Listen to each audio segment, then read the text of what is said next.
Testing, 1, 2, 3.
Good evening, everyone. Welcome to this evening's Agenda Briefing Forum. The time is now 7 o'clock and I'll officially open the forum. This evening is not a decision-making forum. It is the briefing on the agenda for the Ordinary Council meeting, which will be held next Tuesday, the 25th of October 2022. I'd like to remind everyone in the chambers to ensure that comments are respectful to the Council and all meeting attendees, including city officers and those in our public gallery. Please note that this meeting is being live streamed. I'd like to begin by acknowledging the traditional custodians of the land on which we are meeting, the Whadjuk people of the Noongar Nation, and pay my respects to elders past, present and emerging. Now move on to attendance. Councillor Maleka and Councillor Clark are on leave of absence. The Chief Executive Officer is an apology this evening, and Mr Des Abel, Director Community and Development, is sitting in his chair. All other councillors are present in the chamber this evening. Item 4, disclosures of interest. Are there any councillors who have an interest to disclose? Councillor Osazowski. Thank you. This one's for item 10.1.3, the ward boundary representation review discussion document. One of the options in that discussion document references the street on which I live, so I just wanted to declare an impartial interest on that one. Thank you. Thank you. Councillor Bull. Can I just declare them if they come up before the item comes up? Yeah, sure. Yep. Anyone else like to declare an interest? Councillor Johnson. Thank you. On 10.4.2, it's the mobile food van. One is an impartiality interest. Coolbreeze Cafe is mentioned in the report, and that's the business that I used to run, has been closed for 3 years, so I no longer have a financial interest. Thank you. I'd like to declare an interest in item 10.1.2, which is electronic attendance of the Mayor and Councillor Eveson at November 2022 Ordinary Councillor meeting. I'm mentioned in the report, so that's an impartial interest and I'll be staying in the room. Councillor Eveson? I'll have the same interests mentioned in that report, and impartial, and I'll stay in the room. Thank you.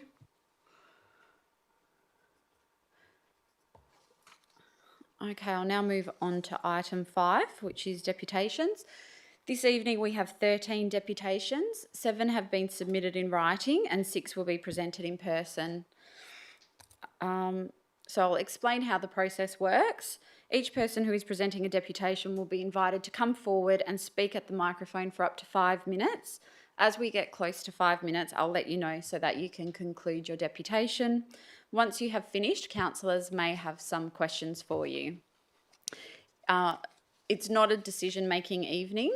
We will meet next week where the agenda will be put forward and councillors will vote on each of those items.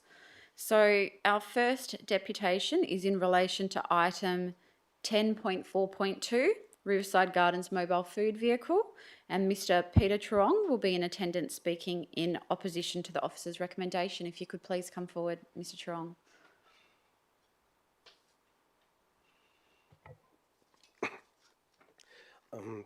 I would like to thank the Mayor and the councillors for this opportunity to speak before you before this very important issue.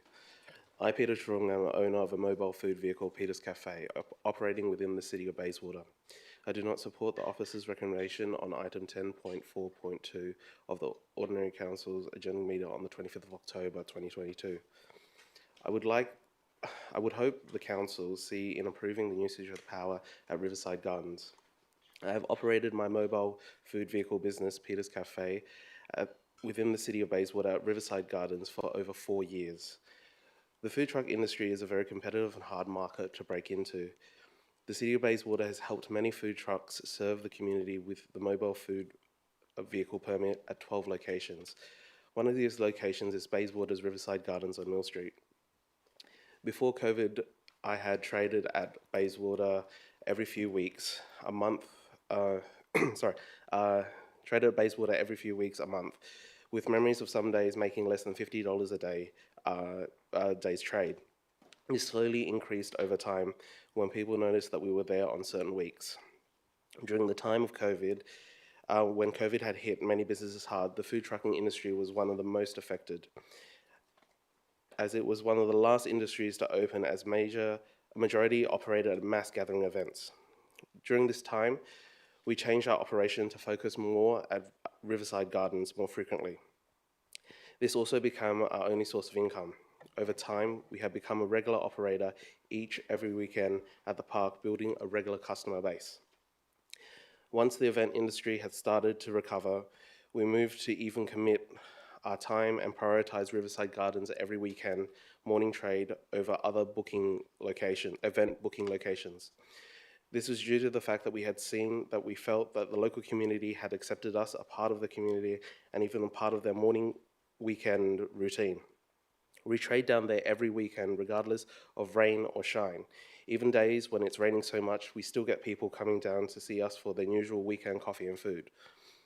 The local community have come to expect us to be there every weekend. As I said, when I started trading down there, I was only a one-man team, making only less than $50 a day. To now, I am employing 3 more staff members for our morning trade each Saturday and Sunday.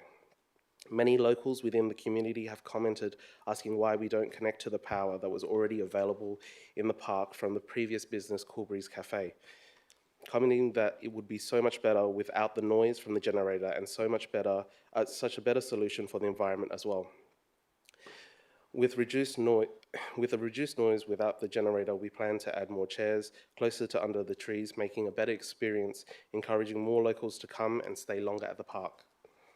We have requested a few times from the city permission to use the power facilities already available at the park. I have also indicated that I am happy to pay for any costs involved. As indicated in the agenda, that if an agreement was to be reached where exclusive bays and signage would be needed, I would also be happy to pay any costs involved. My team and I love being down at the park every weekend in the morning and see the park as one of the city's best facilities. We would love to be down there for many years to come, committing our time to the local community who enjoy our service to them. The city, if the city does allow for usage of power from many of the locals would be extremely happy in the reduction of noise from the generator not being used. Thank you for your time. Thank you very much for your deputation. I'll just ask if councillors have any questions. Councillor Palmer. Thank you very much, Madam Mayor. Thank you for your deputation. Peter, thank you. So I don't go down there, I'm at the other end of the woods, but I do realise that it's a good location. You say that you're not able to contact or connect to the electricity. Yes. Okay, can I just ask the officers, is it 3-phase down there? Do you mind saving your questions for the officers when we get to that point? Right now, it's questions Right, for the then, deputy. thank you. So you mentioned city events. When there are city events, are you still able to be down there? For city events, we have to apply for the events as we're not allowed to be there due to our food vehicle permit. Okay, thank you. So the electricity there, Yeah. it's connected to, as I just read in the report here, it's connected for the event holders? So I have seen before where events have used the power facility box there before, such as the neighborhood watch that was down there, I think, a few years back. Yeah. So other people have used the Other people have used electricity? it. Yes. Okay, thank you. And you're not sure if it's 3-phase or, you know? I'm not quite too sure about that, but I do know that like other people events have used it before, and Cool Breeze Cafe has used it before as well. Okay, thank you. And you say you employ 3 people on a Saturday and Sunday? Yes, Okay. due to the increase in trade over the past few years of being down there. Thank you. Yeah. Thank you very much. Thank you. Are there any other questions from councillors? Councillor Peterson-Peak. Thank you for coming here tonight. Just 2 questions. Sorry, I might have missed it. So how often do you attend Riverside Gardens? So every weekend on Saturday and Sunday mornings. Every and weekend? Yes, and even some public holidays as well. Okay. Yeah. Now, I understand that you mentioned that you are happy to pay for the usage. Would you also be happy to pay if there is a need to create a new mini connection? Yes. Yeah. We're, So we're all happy costs involved, you're happy to pay? We're happy to pay for the cost for. Currently, there is power points down there which have been used before, which I see like there wouldn't be much need for upgrade. I guess in some cases, if it's just myself using it, if there are other vendors that would be use it as well, like we can look into that as well. So yeah. Thank you. Any other questions, councillors? No, thank you very much for your deputation. Yeah, thank you. Thank you. Now move on to the next one, which is in relation to item 10.4.4, proposed alterations and additions to Bayswater Hotel. And we have Matthew Kane from Planning Solutions, who's in attendance speaking in support of the officer's recommendation. Thank you. Good evening, Mayor, councillors, staff, members of the public. My name is Matthew Kane. I'm a senior planner at Planning Solutions. We act for the landowners and proponent of the proposed Bayswater redevelopment at the hotel. It's been referred to the city for comment, as you'll be aware, by Development WA. I'm here tonight to speak in support of the proposed development. Firstly, I'd like to thank you for the opportunity to be here with you tonight. The redevelopment of the Bayswater Hotel seeks to activate what we consider as an ailing town centre, which has been plagued by years of inadequate investment and currently significantly impacted by the ongoing works at the Bayswater station. The proponents of the redevelopment of the hotel, Locals Co, one of the owners is here tonight, own and operate numerous other establishments within the Perth area and also in some regional areas of Western Australia. These include the Subi Hotel, the Treendale Farm Hotel, the Rose Hotel in Bunbury, and the Exchange Hotel in Kalgoorlie. Locals Co have experience and expertise in owning and operating venues that create exceptional family-friendly environments, something that I'm sure you would agree and acknowledge could be better at the existing venue. The redevelopment of the existing building seeks to create a vibrant and welcoming space for the local and wider community. Something that, again, as a local Bayswater resident myself, I would certainly love to be able to take advantage of. We understand there is positive community sentiment towards the proposed redevelopment and are pleased to receive a recommendation for conditional approval. Whilst we appreciate a supportive recommendation, the city's officers and the extent and nature of proposed conditions are considered to unnecessarily hinder and complicate the application.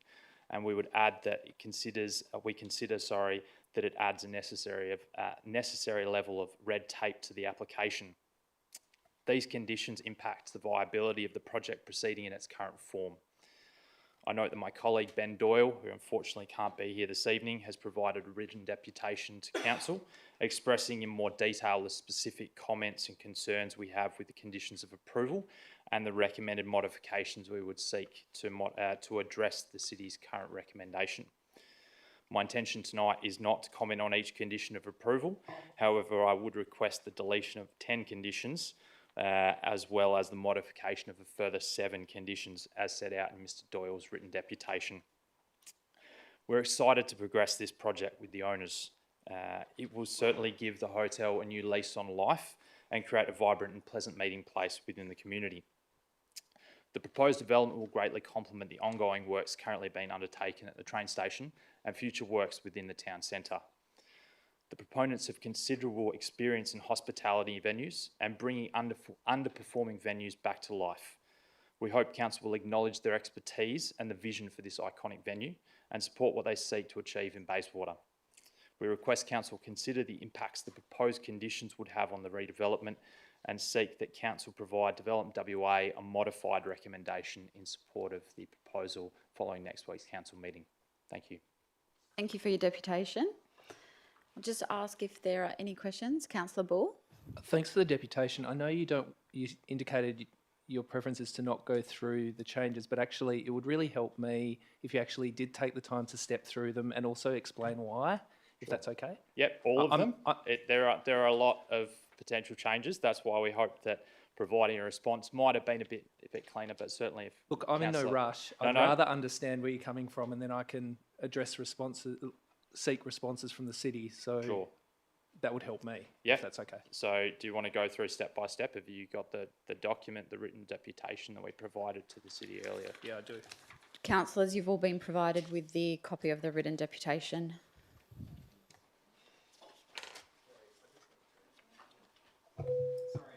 That's fine, councillor. No, absolutely, I agree. Certainly there are a number of conditions, and I suppose if we step through them, condition 2 in regards to reclaiming a portion of the road reserve, what I'd probably state in this instance is our concern with this is there's already a significant or colossal amount of road proposed if you've seen the existing plans for the upgrades. The city's officer report states the 1.7 metre wide footpath is already meeting the requirement. They're seeking an additional metre, which we see as effectively adding paving and unnecessary street infrastructure, which will already be provided significantly from the station upgrades. So we therefore see that requesting resumption of a portion of the road reserve has impacts on the development. It brings the boundary of the road reserve up to the existing alfresco area, which is linked to the heritage building. That certainly has some flow-on effects to what we consider might be the amenity and functionality of that space. It also has flow-on effects to the ability to landscape the front area. We'd potentially be looking at removing a large proposed tree, and landscaping around that. And it also has flow-on impacts to the vehicle exit point from the drive-through.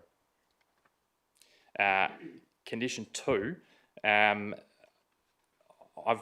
previously worked in local government for a long time. I've seen a lot of applications and never seen one that requires local government to seek indemnification for liability issues relating to awnings.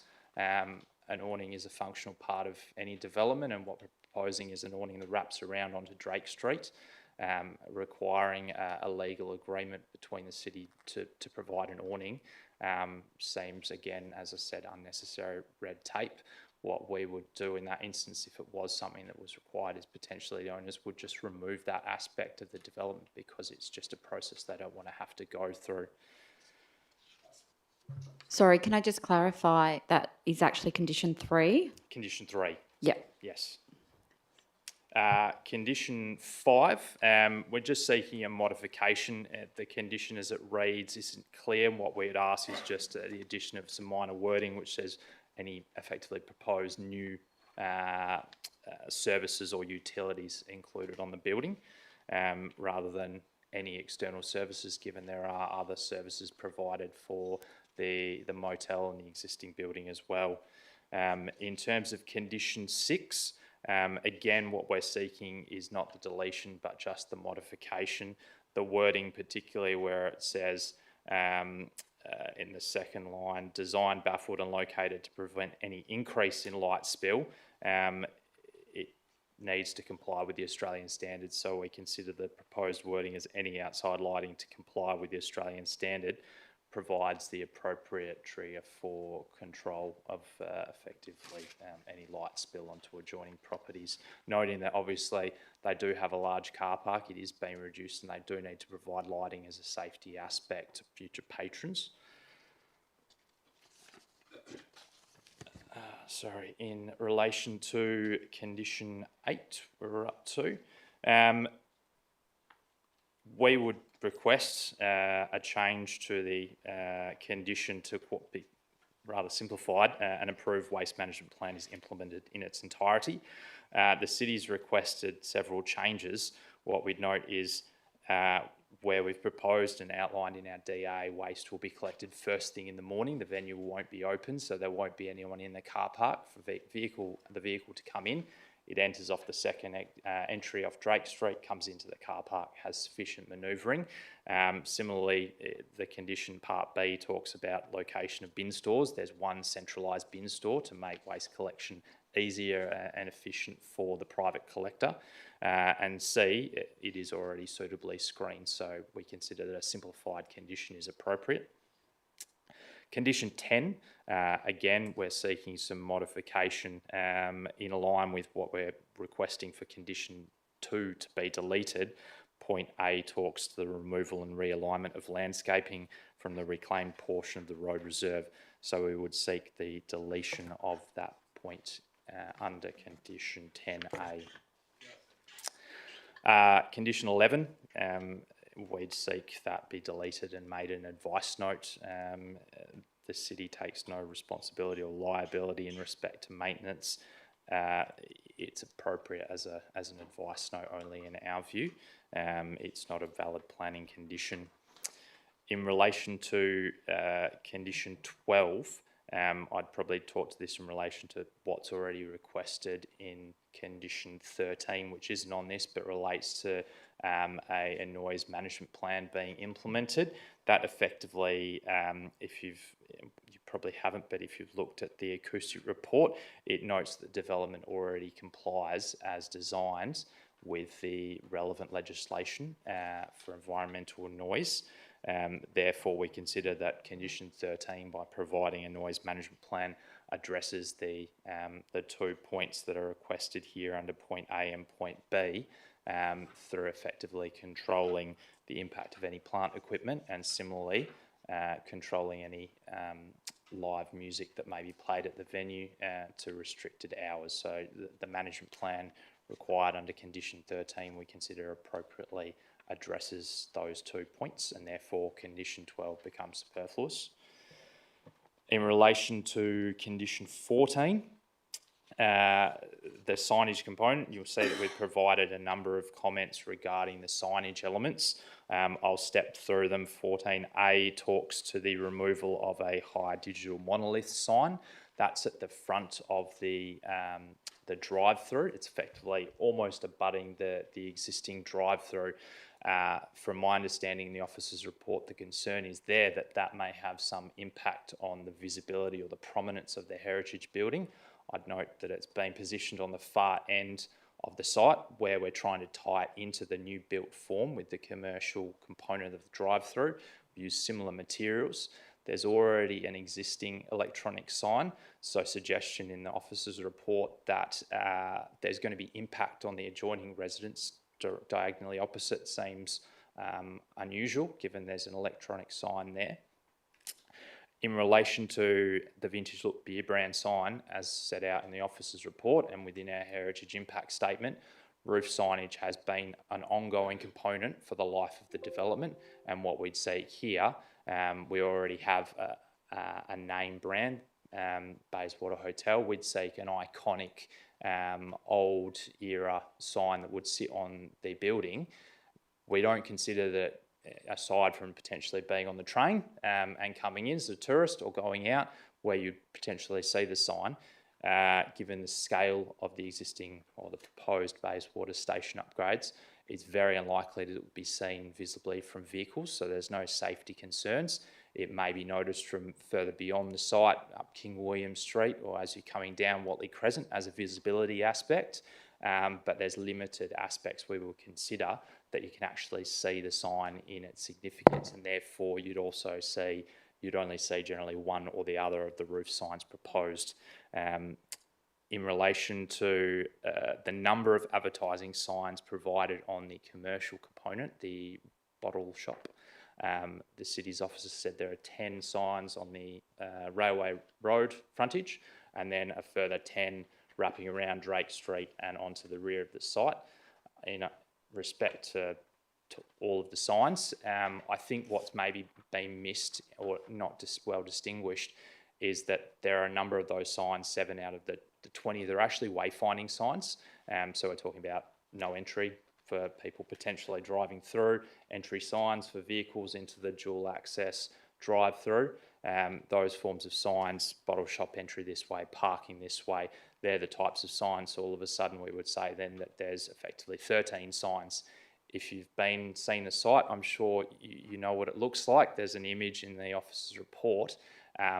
There's an excessive amount of signage already provided to the development, which has been approved by the city on an ongoing basis. What we're trying to do is pare that back, create a more contemporary modern built form. So if you look at some of the renders that are provided in the plans, you'll see that a lot of the signage is just simply name brand of the sign. It's scaled back, and there's also only 2 advertising component signs, I would call them, catalogue specials as such, on the front and on the back. what I'd say is that the scale of proposed advertising signs, if you exclude wayfinding, has been pared back to be rather responsive to the built form. In relation to signage content, I don't think I've ever seen a request for signage content. Once you approve a sign, I could get a sign approved and then change the signage content a week later. It's about the position and location of the sign and what it's actually looking like on the building. You don't regulate the content.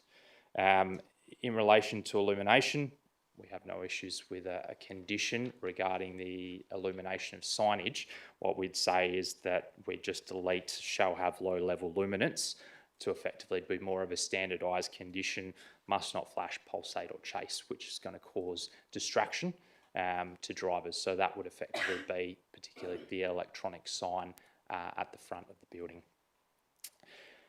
Moving on then, sorry, I think you have to flip a second page. Condition 16, we would request that be deleted. Condition 15 already requires measures for the protection of those trees, which we would consider as satisfactory. The city's comments that the cost of a replacement tree and 3 years maintenance, we're not aware of any such assessments sort of being undertaken to confirm or ongoing basis of the city's health of street trees. If you do undertake every year an assessment, so please do correct me if I'm wrong, but I'm not sure of an ongoing assessment of trees to confirm the health. We'd also note that there's been substantial works ongoing in the vicinity. We're certainly happy to provide tree protection zones, to make sure we are protecting those adjoining street trees, but we certainly don't think that there'll be any need to consider the viability of a tree 3 years after a construction element is finished. So we would request condition 16B deleted. Similarly, condition 17, we're looking to retain as many trees on site that are existing as viably possible. There's no statutory requirement, again, that we're aware of that would require us to maintain the trees. So we consider that it's sort of an unreasonable imposition on the applicant. In relation to condition 20, we would just seek some minor modification to the wording to confirm that we're talking about newly constructed areas of the vehicle car park. In relation to condition 22 regarding bicycle infrastructure and end-of-trip facilities, we've provided, I think, 20 bays on site currently. So the officers are suggesting, I think, for memory, a shortfall of 2 bays. And there are already some existing end-of-trip facilities and staff toilets and bathrooms within existing part of development, which isn't being touched. What we'd suggest in this instance is to retain the condition but remove some of the wording, Part A and Part B. So it's effectively at the discretion of WA officers, given this is a planning-related consideration, other than a technical matter such as vehicle access or tree infrastructure. We'd request that those words be deleted and the condition remain with Development WA to determine the appropriate infrastructure that's provided. In relation to condition 23 regarding the crossover onto Railway Parade, it can only be left out from the site given the existing median shown on the plan. So generally any standard approval will require a condition ensuring that development is undertaken in accordance with the approved plans. We'd expect that that's a logical outcome. If anything, an advice note at best would be warranted in that instance. Similarly, with condition 24, we request that's deleted. It's already shown as a one-way entry point into the site, so we can see no issue in that instance. Condition 26, we see some potential impact in the front fence along the sports bar. We'd effectively say that we have a supplementary advice note in place of that condition instead. 28, a detailed management plan submitted prior to occupancy in relation to addressing matters such as crowd control, antisocial behaviour. that's not a relevant planning condition. It's controlled by the liquor licensing process, and therefore not a role of local government to be applying such conditions in our view. Finally, I think we're at condition 27, which I apologise for the confusion in order on the final page there. In relation to the restoration of the building, we're not proposing tuck pointing. It is a significant cost exercise notwithstanding. What we're proposing, and is supported by a heritage impact statement, is the application of tiled dado and some painting of the facade there. If you've had a look at the renders, we think it will be an excellent outcome for the development. And in relation to the tiled dado that's applied, it won't be directly applied to the bricks. It will be managed in a way that can be removed at some point in the future. Same with the paint treatment. If the owners did decide that further investment in the front facade is warranted. So we would request the condition be deleted as well as the supporting advice note.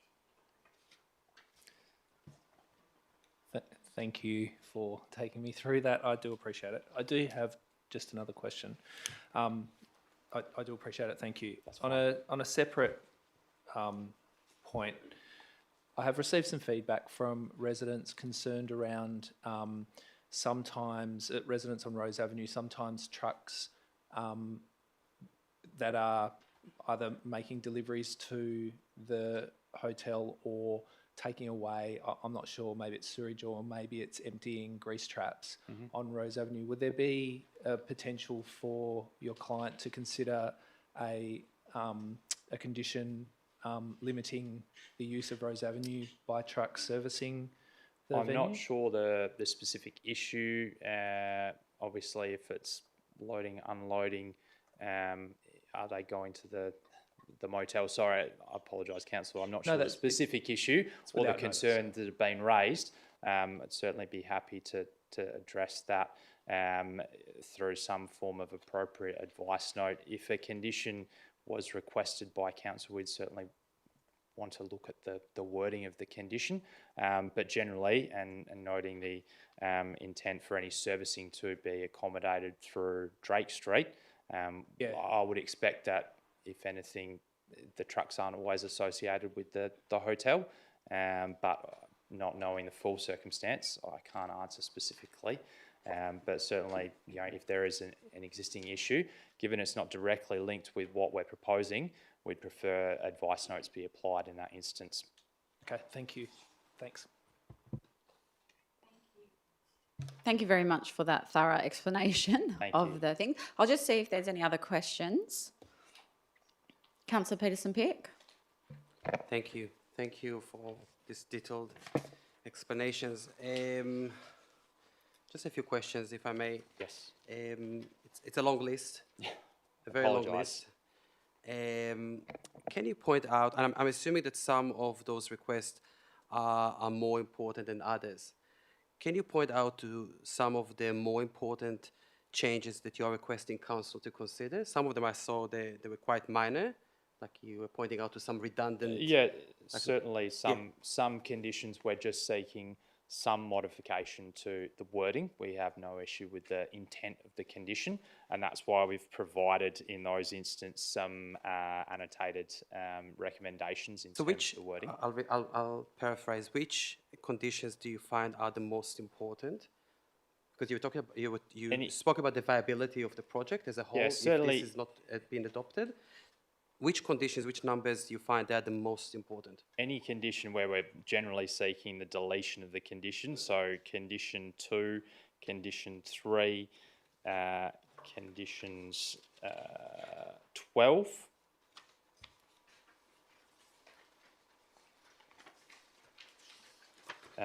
Condition 16, again, as I said, I'm not sure the intent to maintain verge trees. Verge trees ultimately will be protected, so we could probably live with a condition like that. And conditions, I think the other one was condition, sorry, I apologise, there are a lot of conditions here. Condition 27 relating to the restoration of the frontage. Condition 28, which we don't see has any planning merit. 28.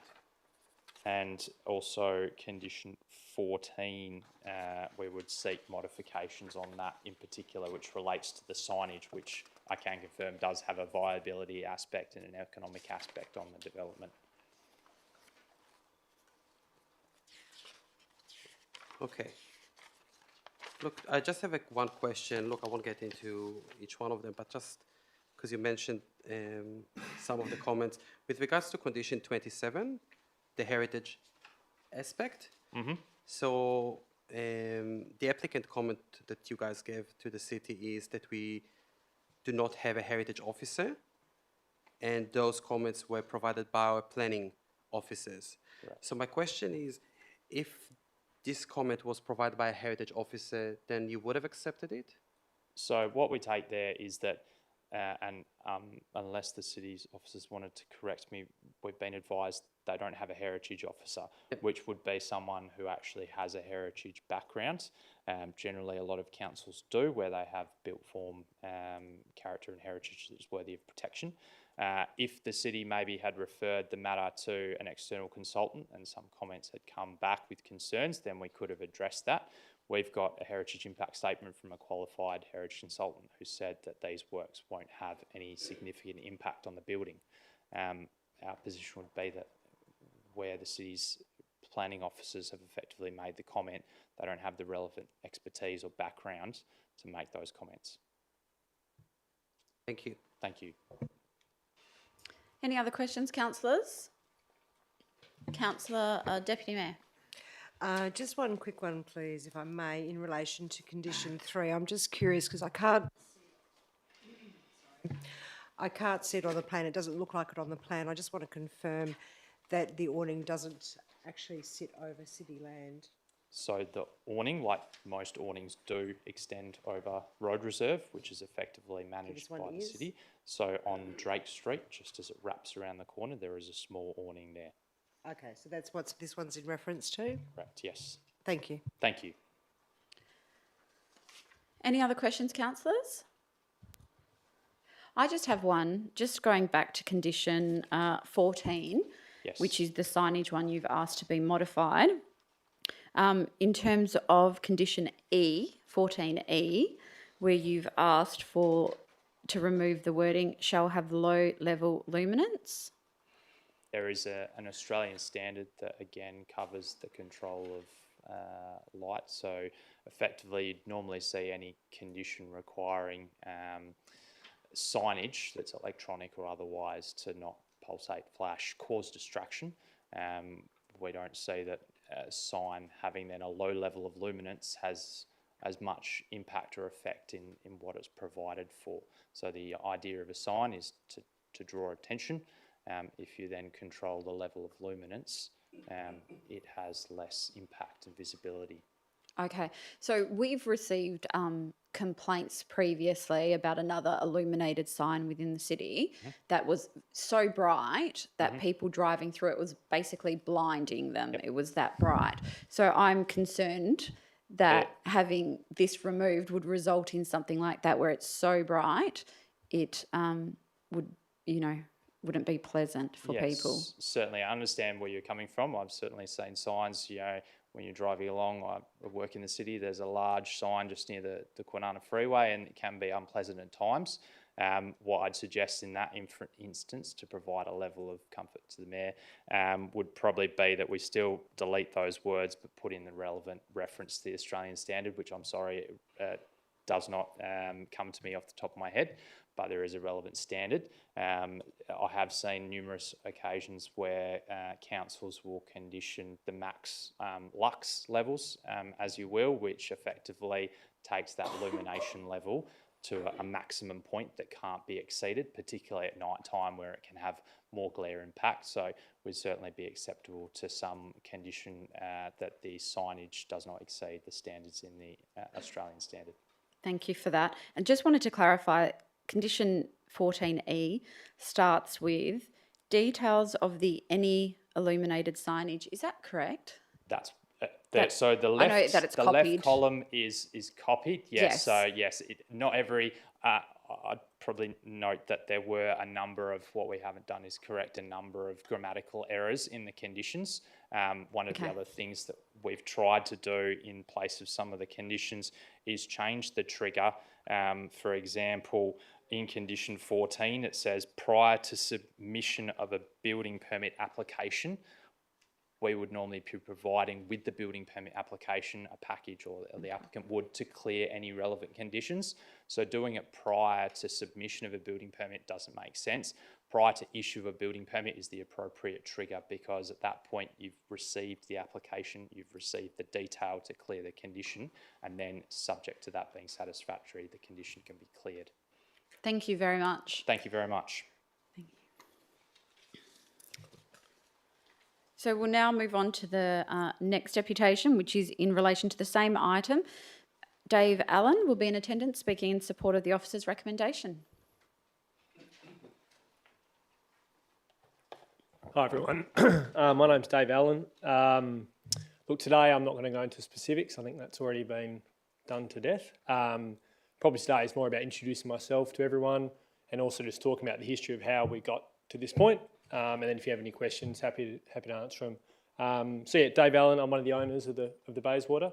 The process to here, Charles, who I'm sure many of you know, is one of the previous owners of the Bayswater. We were hounding him for many, many years to acquire the pub and the land. We think it's a great site and a great opportunity. I think Charles was holding out for developer. I think he's been fairly open and honest about that he wanted the rezone to go through, and thought that there'd be a developer who'd swing in and pay a huge sum and develop the site. Obviously that hasn't happened. We are owner-operators, so as Matt did allude to, we do have other venues around the place, freehold venues, and we're pretty passionate about our local communities, and I guess reinstating the pub to more of a family-friendly style of format of offering, I should say. So look, it went through the process, rezone, went to market, as I'm sure you're all aware. We were fortunate enough to end up with it, which we're absolutely thrilled about. But look, again, and not bad-mouthing Charles in any way, shape or form. Lovely gentleman, and still in close contact, but I think he'd be fairly honest that the pub is in pretty dire need of some work. He'd held back on that, I think, on the basis that he thought, as I say, a developer would swing in and do something along those lines. So yeah, we all know it needs work, it needs love. Clearly a refurb is in order, which is what we want to do, and I think what we propose is, you'll agree, fairly substantial, and we're super excited about it. Obviously, we purchased the land holding about a year ago, so in that time we've, local community, there's lots of social media posts. We've really done our research on the local demographics and what people desire, and we think there's a huge opportunity. Bayswater's a great area, a lot of young families that really aren't represented that well in the offering, if I'm brutally honest. So I think we can do something pretty special there. So I guess we've got to this point where we've put in plans that we think align with the community.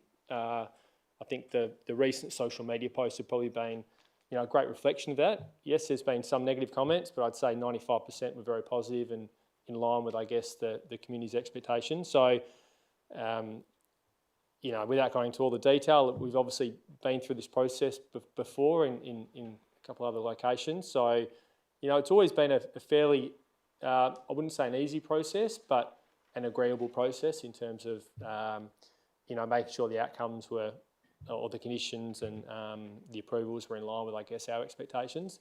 Kind of feel like this hasn't happened in this case. I'm not really sure where it's gone wrong, because I feel like all the discussions have been very positive. So, yeah, hopefully we can, kind of take a bit of a look at some of those conditions and try and get, something a little bit more balanced would be my hope, because, some of them do impact the project quite substantially.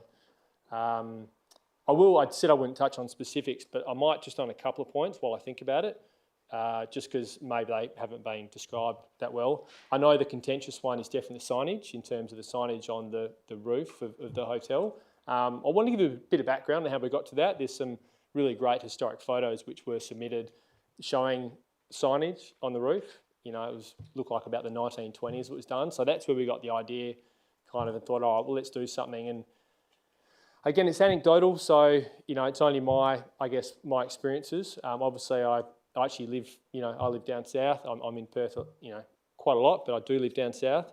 So I speak to people that aren't necessarily from Bayswater a lot, and nobody knows what the Bayswater Hotel is. I find it incredible because I always have, and my father worked in this area when I was young, so I remember coming out here quite a lot. So I've always known it. My business partner's always known it, but a lot of people have absolutely no idea where the Bayswater Hotel is, which is, it seems crazy to me. But, obviously there's this train line going through, which is going to bring all these people from the airport. Like, if we're going to, and I'm not just talking from a self-interest point of view in terms of people knowing where the pub is, but if people want to know where Bayswater is, let's show it off. And if there's a sign, if you look where the signage is actually faced and the height of where the trains are going to go through, what an amazing statement for people who are coming into Perth to go, oh, first stop, Bayswater. There's a sign. And it might not be, not everyone's going to get off and go, okay, I'm going to, go and walk around the suburb. But I think we've got to get better at engaging the population that are passing through. It's a massive asset that's been gifted to us by the state government. Well, that's my opinion anyway. Mr. Allen, you've just hit 5 minutes. Sorry, So I just okay. ask you to, if you just want to finish Okay, up. signage, I've touched on that. The only other thing is tuck pointing. I would love to do the tuck pointing, and guess I can reference the Exchange Hotel in Kalgoorlie and the Rose Hotel will be starting that soon. We've redone the whole facades. We've won Heritage Awards. We're passionate about heritage. That's why we've got 4 state heritage pubs, but we will get to it, I promise. We will get to it. We will do it. We will get it sorted, but it's a huge expense to go and do tuck pointing. Scaffolding alone is $100,000. So love to do it, and we'll get there. That's all I've got. Okay. Thank you very much. I'll Cheers. just see if councillors have any questions for you. Councillor Bull. Thank you for the presentation. Just going back to my query before, I just want to understand how you feel about some kind of condition that limits trucks that are servicing the site to utilise Drake Street but not to utilise Rose Avenue. Yeah, it's a difficult one. In an ideal world, I'd say, yeah, sure, we'll limit everything. But, obviously we're trying to operate a business, and I think if you look at any inner city or city-based hotel, they have the same challenges and it's the exact same situation. So I'm hesitant to give away too much on that front because we are trying to operate a business. Obviously our local neighbours are important to us, and they are in all the localities. We'll do what we can, but the reality is, we've got to operate. And by way of example, like at our hotel, Rose Hotel in Bunbury, we've got a motel there. So we say that the rubbish collection can only happen from 7:30, so it doesn't impact our guests and impact our neighbours. So we're cognizant of it, but okay, got to run a business. No, that's fine. A follow-up question. So what do you use Rose Avenue? What is Rose Avenue I actually used don't for? know the specifics. I'm really not sure. Okay. I don't normally start work at 7, so I'm not. I don't know. I don't know. That's fine. Yeah. Thank you. Yeah. I assume it's grease trap would probably be the main one. Yeah. Any other questions? Councillor Peterson-Pick. Thank you, Mr. Allen, for coming here tonight. I have a general question. I hope you don't mind, just because you're here with us. Obviously, the Bayswater Hotel is in a prominent location. So there's no proposal here to go high. So I was wondering if this was considered and why, if I can ask, it wasn't decided to do it now. Yeah, sure. Look, happy. Then I'll say it to anyone. Happy to be open and honest. As I said, we're owner operators of heritage pubs. That's what we love.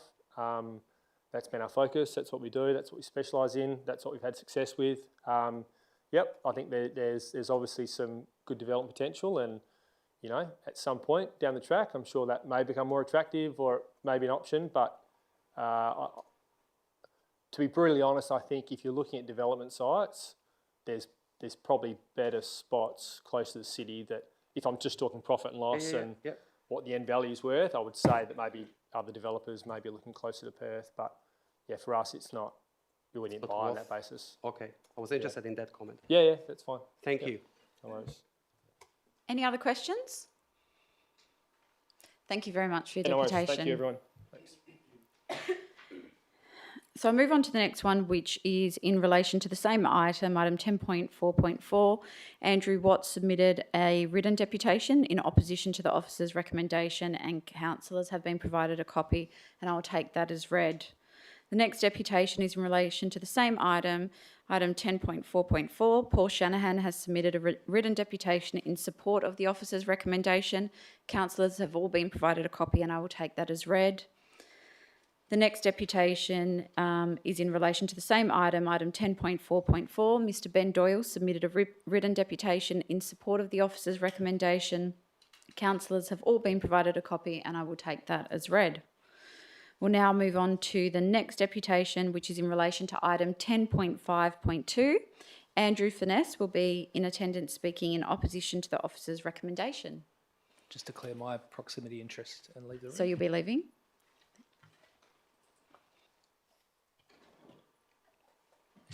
Hi, thanks for your time tonight. My name's Andrew Finesse. I've lived in Bayswater near Clawton Reserve for 20 plus years. I'm a member of the Friends of Clawton Reserve group, and many councillors know I'm on the SABDAC committee. I have two kids, a teen son and a tween daughter. So I'm here to speak tonight in opposition of the officer's recommendation in item 10.52 under bridge activation of Tonkin Gap in the next meeting. The council is going to advise that the TGA not support the pump track, mountain bike area and canoe landing aspects of the proposal. So firstly, I have some confusion around the $40,000 maintenance cost that the council has put forward for this TGA proposal. The area proposed for redevelopment is about 5,500 square metres, which is roughly the same size as the current Watton 1.0 skate park, which in the 2019-2020 financial year, the council had a maintenance budget for of $7,500. Bearing in mind, the Watton Park is a BMX jump track and a skate park, and at the time was described as ageing and requires intensive ongoing maintenance, whereas the Redcliffe Bridge proposal obviously is a new track and is going to be protected from elements because it's a under bridge area. I also corresponded with the City of Stirling about their new Dinella pump track, and their estimated yearly maintenance cost for the pump track is $20,000 and $5,000 for the skills area. Now the Dinella track is a larger facility than one proposed by the TGA and has surfaces that require more intensive maintenance and is exposed to the elements. But that cost is still half of what the council is proposing the maintenance costs will be for this TGA proposal at the Redcliffe Bridge. So I'm a little confused there as why the council is overestimating that, seem to be overestimating that figure, and I feel we need more informed figures if we're going to make these decisions. Secondly, as a participant in the two community engagements that the TGA conducted, I'm feeling pretty misrepresented by the council when they interpret nice to have as neutral feedback. When I completed those feedback forms, I clearly saw 2 positive, 1 neutral and 1 negative response. So for me it's clear that the TGA's feedback as to the pump track, mountain bike area and the canoe landing all received a positive promotion, or positive, yeah, the ratepayers of Bayswater area are positive for those facilities to be included. Yeah, sorry, I'm losing my space here. Lastly, if the proposal is not going to be supported by the council, then what is the council going to do for that area? Is it going to remain an underutilised eyesore for the next 20 years? Because at the moment it's just a barren wasteland. The council has no money in its budget to develop the site, and yet you're willing to knock back the $1 million that the TGA is offering to reactivate that space.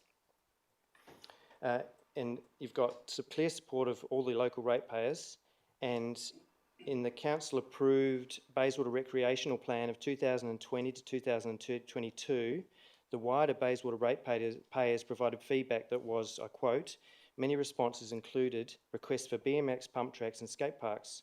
So the ratepayers want this, and now you have the ideal space to put it in, because this area is protected from the elements, so it's great for activities because you're shaded, and that's an undervalued feature in Perth. Because if you go to any skate park on a 40-degree day now, you won't see any kids there, and the same in winter on a rainy day, you won't see any kids using that facility, whereas that's not a problem for this place because it's fully protected from the elements.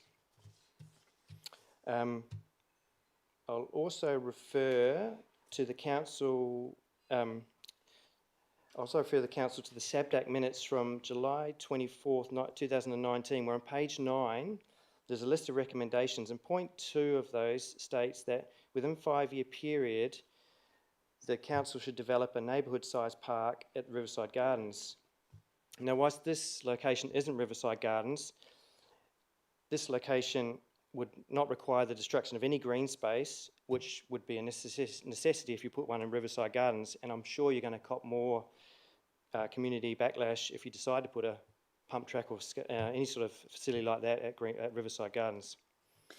Mr. Furness, you just hit 5 minutes if you could. Okay, so finish. Summing up, I just want to say that the TGA is gifting us, ratepayers of Bayswater, a facility that's going to be put in a great spot.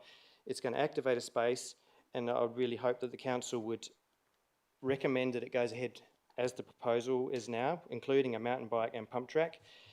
And that's what I've got. So thanks for your time. Thank you very much for your deputation. I'll just ask if councillors have any questions. Councillor Peterson-Peake. Thank you, Mr. Furness. Can you explain a bit more about your personal desire to see this facility there? So you have kids in an ages that might use the facility? Yeah, so I live near it, obviously. It's for the whole time I've been there, it's just been a wasteland of packed limestone, and it's just underutilised. And my son had the idea a couple of years ago when he was kind of into skating. He said, well, this would be a great spot to put a skate park because it's shaded and protected from the kind of the elements, I guess, so you could use it all year round. So that's kind of where I'm coming from, but I just want to see some activation of that space so that Clawton Reserve can kind of expand a bit and become it's a bustling little place. It's running out of room, so it'd be nice to see it activated and make it a destination. Yeah. So your boy or other kids, I don't know. So where do they now go? We used to go a bit to Wadham Park. We used to go a bit to the Ashfield Skate Park, and we even used to go Canning Vale Way. He's got to the age now, though, where he doesn't want to be accompanied by his parents, so we don't really take him anymore because it's too hard for him to get to Wadham Park. It's about it's hard work to get to Wadham Park from our location, even though it's literally down the road. So for him to get there, it's probably a good hour on public transport, I'd admit. Yeah, it's quite a distance. Yep. Thank you. Any other questions, councillors? I just wanted to confirm, are you aware that the land that they're talking about, putting this proposal, is owned by Main Roads? That it's state government, it's state government owned? Are you aware? I'm not sure if they've mentioned that. It's Main Roads land, yep. Yeah, okay, I just wanted to check that. Thank you very much. Thanks. We'll now move on to the next deputation, which is in relation to the same item, item 10.5.2. Julie Preston will be in attendance speaking in opposition to the officer's recommendation. Hey. Thank you. Thanks for the opportunity to present a deputation in relation to item 10.5.2 under the bridge activation for the Tonkin Gap. My name is Julie Preston and I live within about 100 metres of Clawton Reserve in Bayswater and have done for the last 20 years. My family, friends and relatives are regular users of Clawton Reserve. We celebrate birthdays here, we picnic, barbecue, paddleboard, fish, swim, walk our dogs, and Clawton Reserve is located about 100 or 400 metres from the under the Tonkin Bridge, the space in question. And the area under the bridge has been barren, as Andrew said, for the last 20 years. No vegetation grows there because of the lack of rain, lack of sunlight. Minimal maintenance occurs there and minimal activity, mainly the odd recreational fisher, people walking, cyclists thoroughfaring through to Riverside Gardens or through to Bassendean. The widening of the Tonkin Gap with the Redcliffe Bridge has increased the space by the river. Approximately 50 metres of river frontage is now unused. It stretches back to the area where the bike paths previously were, about over 100 metres. So that gives you some idea of the space. I do have some photos if anyone's not familiar, but I can demonstrate here. There's a barren wasteland. I don't know if you want to see.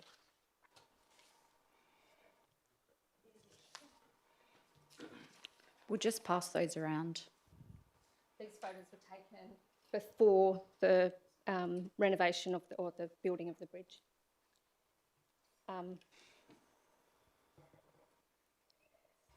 So there's little rain or sun that penetrates the area, and there's little undulation or landscape, as you can see. So walking tracks alone really don't offer much to that environment.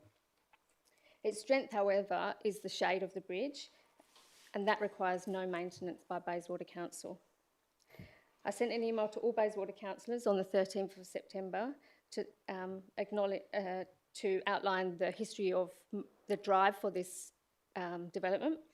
And so far I've received feedback from Josh, Georgia and Dan, although I'm aware Dan has a conflict of interest. My email outlined the history of the campaign and also provided 100 signatures of local residents that supported the development. It also included correspondence from the council because of the benefits of being a sun-safe environment. I believe the council should reject the officer's recommendations and fully support the draft proposal by Main Roads and accept the community feedback received by Main Roads as positive. Playgrounds across Bayswater and many local governments are aimed at generally the under 10s. Evidence demonstrates that structured sport and adult supervised activity does not enable young people to develop social skills, and everyone is aware of the increasing thirst for digital entertainment in our youth. Our young people need activities to engage them and provide space for connection and provide opportunity to be active and encourage independence in our local communities. Watton, as Andrew noted, is over an hour away by public transport for us. And if you look around skate parks, you often see parents sitting on the sidelines. As children get older, they don't want their parents around, and they need to be able to access spaces that are close to their home and develop that independence. Evidence supports unstructured play and community engagement, as well evidenced by Act, Belong, Commit. As an example, parents need to enable their children to develop independence and a healthy way of doing so. Hanging around shopping centres is not the answer. We need to provide activities for our young people. The Main Roads proposal activates this area into a multi-user, multi-generational space with a canoe landing, bike activity, fishing opportunities, walking and yarning, all in the comfort of the protection from the elements.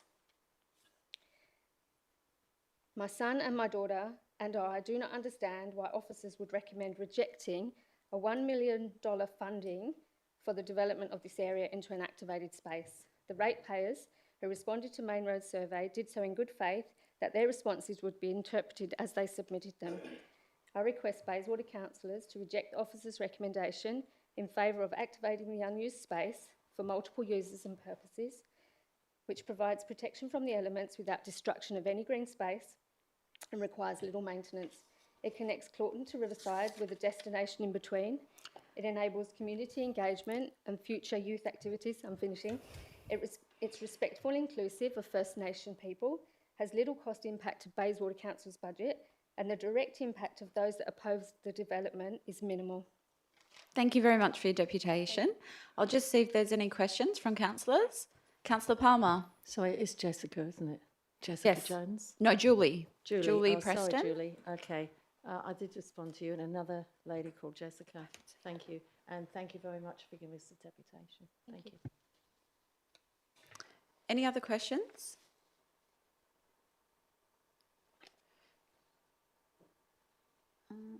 No, thank you very much. Okay, we'll now get Councillor Ball back in the room.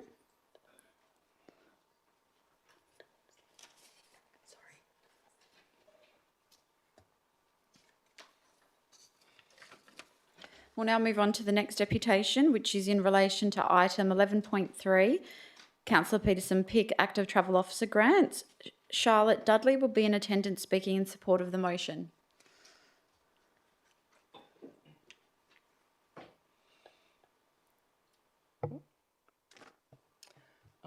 Good evening, Mayor and Councillors. I'm Charlotte Dudley and this is Kate Bowker.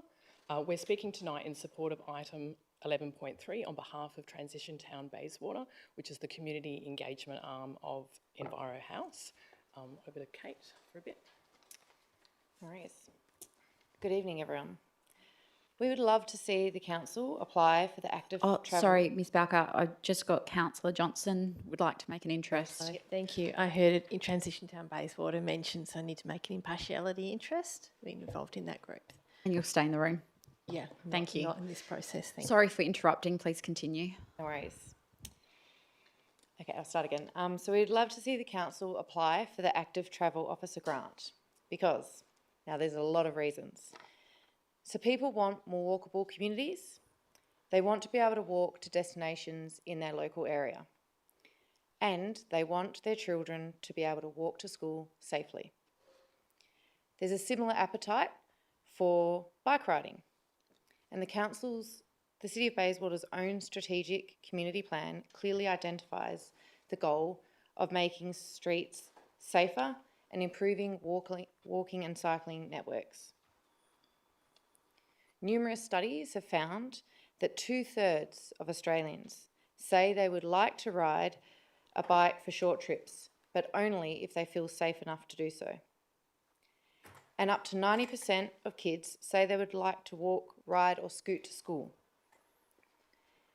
Parents consistently say they'd love to be free of being their kid's taxi driver, and we only need to look at our closest holiday island destination, Rottnest, as proof that West Australians will happily ride everywhere, only when it's safe, convenient and normalised. Even when people don't place much value on walking and riding, they tend to support having much less traffic on their local streets. People don't want more cars. They don't want people rat running their local streets. They hate speeding, parking chaos, hooning, congestion, and dangerous streets. They want solutions to these problems and they look to the council to deliver those solutions. And no doubt many of these issues sound very familiar to all of you. Appointing an active travel officer is a smart investment for the city and can help to address these common traffic complaints and create more of what people say they want: safer, calmer and fairer streets. With supportive management and the right workplace culture, a dedicated and experienced active travel officer can bring to the city much needed expertise around designing walkable, bike-friendly, livable streets. While consultants do have a role to play, it's much more powerful to have a full-time, dedicated council staff member who understands the issues and can champion them within council and also in the community. An active travel officer can act as a go-to for the community on active transport matters. They can support council engineers and planning staff with handling planning and development projects, support council placemaking staff to improve town centres. They can tap state government funding for active transport projects. They can help navigate the role of e-scooters and other e-ridables. They can educate, inform and empower council and community about innovations and best practice for safer streets. They can help to create a culture of active transport within the city and grow community support for initiatives that can address traffic problems. There's a strong community desire for City of Bayswater streets to be better than they currently are and to be more than simply places for cars to travel through. For a long time, there's been a frustration that the council doesn't appear to have a designated team or a staff member to lead on these matters. So what the Department of Transport is offering is a great opportunity for the City of Bayswater, the council and the community, and we urge you to take up this opportunity and to support this motion. Thank you. Thank you very much for your deputation. I'll just ask if there's questions from councillors. Councillor Peterson-Pick. I actually just would like to declare impartial interest. My husband works for the Department of Transport, which was mentioned. Thank you. Thank you. Any questions from councillors? No, thank you very much for your deputation. Thank you. Now move on to the next one, which is in relation to the same item, 11.3. Kate Bowker submitted a written deputation in support of the motion. Councillors have all been provided a copy and I will take that as read. The next deputation is in relation to the same item, item 11.3. Dr Courtney Babbs submitted a written deputation in support of the motion. Councillors have all been provided a copy and I will take that as read.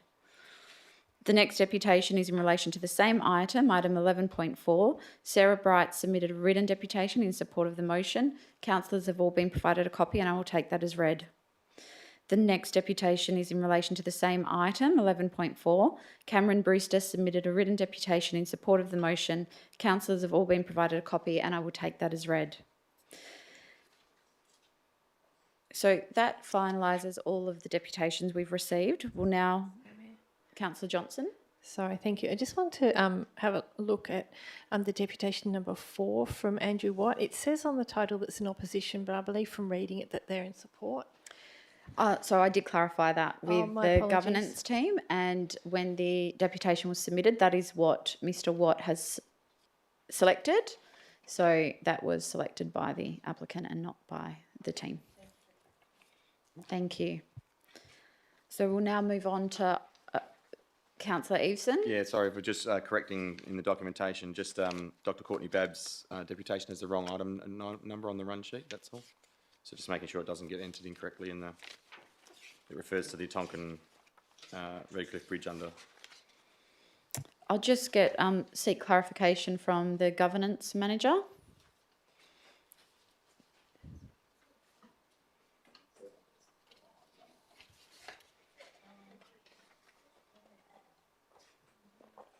Can I just get confirmation from the governance manager? Through the Mayor, will correct that reference to the item number to make it. So that is incorrect as Councillor stated. Everson has pointed out that the title is 10.5.2, but it should be 11.3. Okay, thank you.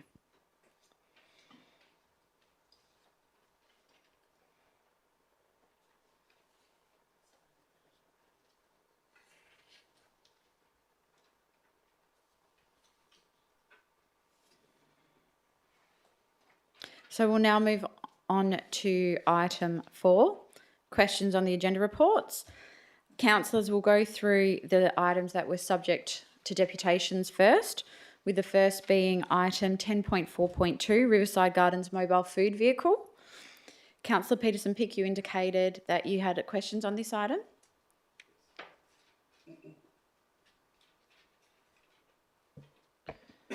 Yes, just a few questions. Has the city received similar requests from other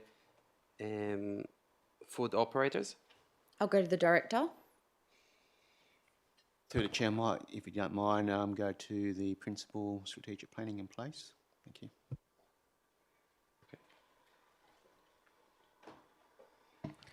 Through the chair, not recently, but we have over the years had ongoing requests from different various operators. Okay.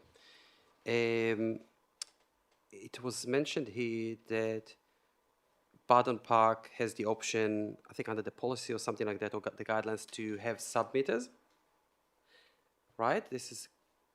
So Barton Park already has an existing sub-meter and electricity connection, which is via a council resolution already allocated to a specific operator. Okay, so my question is why the option of having sub-meters in Riverside Gardens not been proposed here? Riverside Gardens, that one already does have a sub-meter for that specific connection. So it already has? Yes, it does. So I'm confused. So the reason, one of the reasons that were given in the report was that that specific meter can be used for events. Yep, so previously not many community events have actually used that submeter. The way that has worked is that a city officer will go and read the submeter before the event occurs and then read it again at the end of the event to know how much electricity that event has used, and that is taken off the on bill to the operator. Okay. Okay, that's it. Thank you. Any other questions on this item? No? Thank you very much. Yes, please. Yes, thank Councillor you. Palmer. Thank you. Is there any chance that rather than have 5 generators whirring through Riverside Gardens, one of our most important parks, that the city can look at maybe 3-phase power or doing a more satisfactory event connection for our food vendors who are really doing us a great favour instead of putting a great big cafe there? Is there any opportunity of that? Through the chair, we would have to look into it and cost it out to determine what kind of opportunity there is there.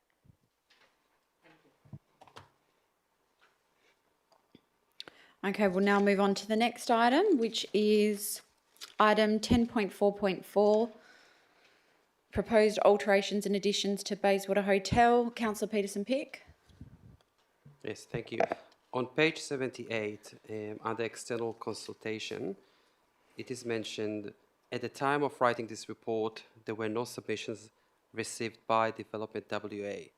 So what does that refer to? That we haven't received the submissions that they received during the consultation process? I'll go to the director. Through the chair, it's one that we get what we get told by the Development WA, because the submissions actually go direct to the Development WA. I'm not sure whether the manager can clarify whether we know through, she's nodding saying no, we haven't, we're not aware of any submissions being received as yet. So we haven't received the city, or they have not received any submissions? We sought advice, the submissions go to Development WA. Yep. And the city has approached Development WA and they advised that when we last checked that there's no submissions received by them at this stage. So they have not received any submissions? So just to reiterate, during the consultation process, 0 submissions? Well, I think the advertising is going through, but maybe the manager just clarify the situation.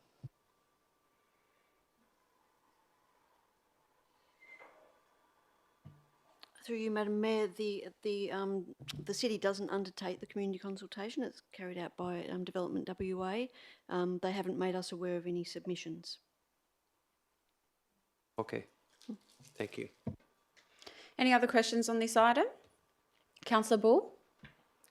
Thanks. I was wondering whether the city is in a position tonight to respond to the series of requested amendments, or whether they would prefer to take it away and provide a response to councillors. I'll go to the director. Yeah, through the chair, thank you. The officers have had a general view look at it, so we can give some preliminary comments at this stage and probably follow up on some of the matters that we're still putting in to take on notice. So I might get the manager to go through what we have gone through at the moment. Cool, thanks.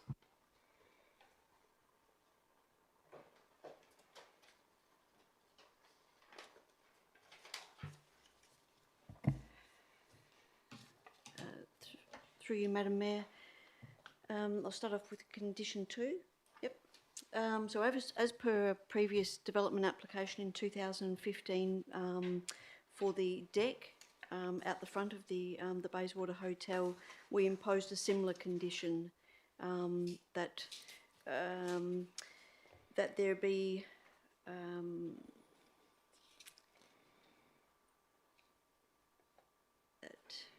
so essentially the condition 2 has been based on the previous works which were undertaken for the deck. But as a result of this application, they're wanting to take an additional reclamation of the land, and they're imposing a similar condition which was proposed on the 2015 application.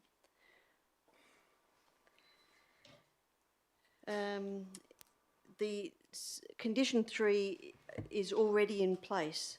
There's a legal agreement already in place for that deck intrusion into the road reserve. So essentially the city be asking that where it's being modified, and that the verge is being resumed. It's to provide services which are currently not available within that verge area. May I just ask a quick question on that one? So is the condition 3 seeking an amendment to the existing indemnity that's in place? So they're seeking further land to be taken back so that they can provide street furniture within that area, such as lighting, the ability to have services within that area. The legal agreement, which is already in place, will need to be amended. I see. Yep. Thank you. Conditions 5 and 6, which relate to external services and utilities, that's a standard condition which we put on all development applications. The lighting plans for the outdoor lighting is also a standard condition. Condition 8. Can I just ask a question on that one? Yep. So my question is, the proposed amendments by the applicant, is that material from the city's perspective, or is that something that the city sees as not material and therefore can be adopted potentially?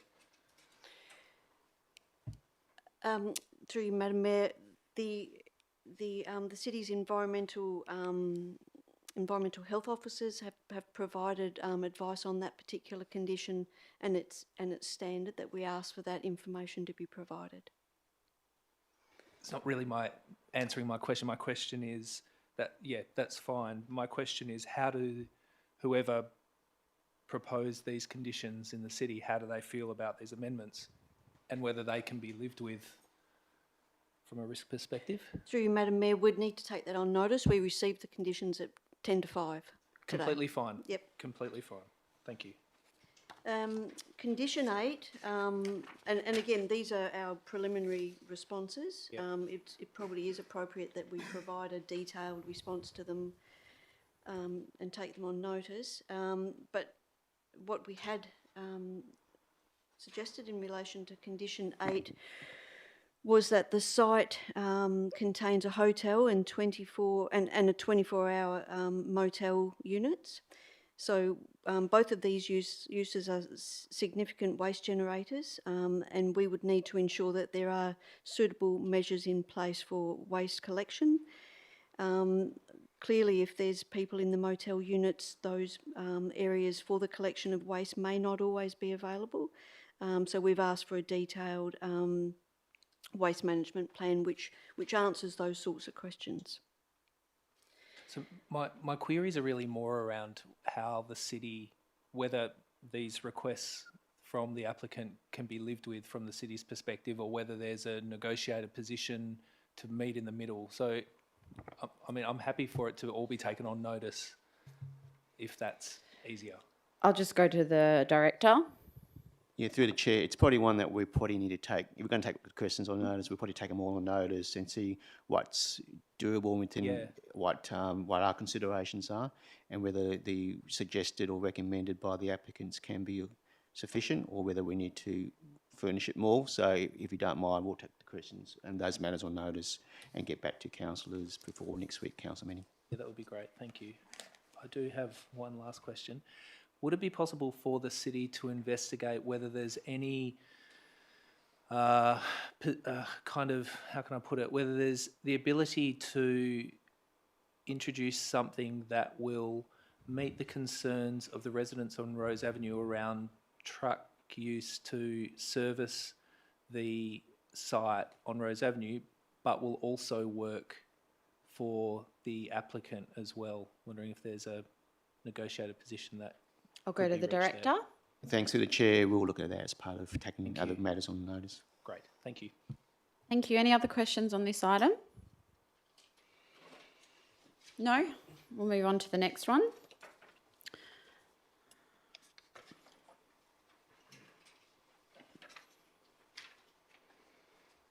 Which is item 10.5.2, Underbridge Activation Tonkin Gap.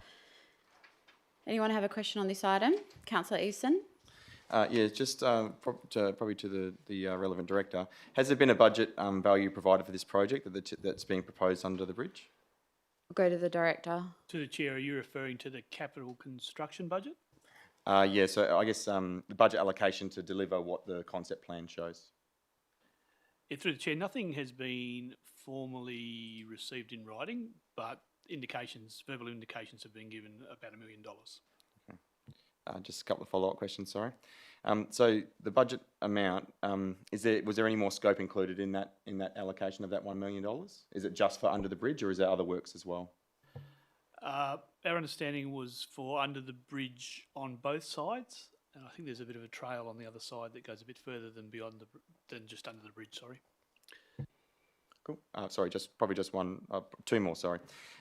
So given that the recent experience with executing a skate and bike project, obviously at Bayswater, does this budget sound realistic to deliver what's reflected in the concept plan or even close to? I suppose it depends on the level of development in the concept plan. The concept plan is a concept plan. And whilst the concept plan may imply a certain level of development, I think some of the photos that have been provided indicate that it would be a lot less than some people may be perceiving, and it's really just talking about some limestone tracks with a few humps in them and a few other things. So it's not really a skate park per se in terms of the level of development that we've just done, for example. So I think it's probably would be a lot lower key than some people are perceiving. Yeah, so I guess that sort of alludes to, I mean, obviously having a lot of hand knowledge of what's going on in Bayswater, that's been built for long-term maintenance in mind, whole-of-life costs, all that sort of thing. Is that likely to be anticipated in the what's proposed?